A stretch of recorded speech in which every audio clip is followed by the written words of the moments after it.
जय भीम, जय संविधान, नमो बुद्धाय।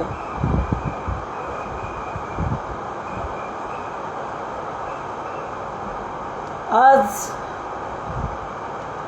जे लाईव्ह आलेलो आहे आम्ही आमच्या अन्याय तिथे प्रतिकार संघटनेच्या वतीने स्वतःनी, त्याचं कारण असं आहे,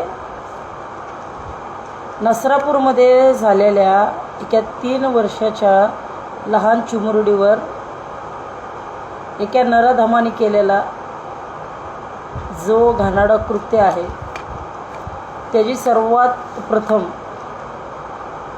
मी माझ्या अन्याय तिथे प्रतिकार संघटनेच्या वतीने जाहीर निषेध करतो व ह्या गोष्टीला 4 दिवस झालेले आहे। आम्ही शांत होतो की यामध्ये पोलीस प्रशासन व आपले राज्याचे मुख्यमंत्री साहेब देवेंद्र फडणवीस ही काय भूमिका मांडतात, कारण की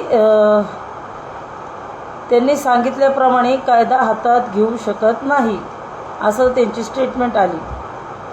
परंतु मी या लाईव्हच्या माध्यमातून सांगू इच्छित आहे की जरी त्यांना कायदा हातात घेऊ शकत नाहीत, त्यांनी आम्हाला कायदा हातात घेता येतो। तुम्ही जर त्या नराधमाची विल्हेवाट लावली नाही, त्याला फाशी ही शिक्षा भर चौकामध्ये दिली नाही, तर शिवाजीनगर कोर्टामध्ये ज्या वेळेस त्याला आणलं जाईल त्यावेळेस मी स्वतः त्या व्यक्तीचं नरडं आवळून त्याला मारून टाकेन। कारण की का,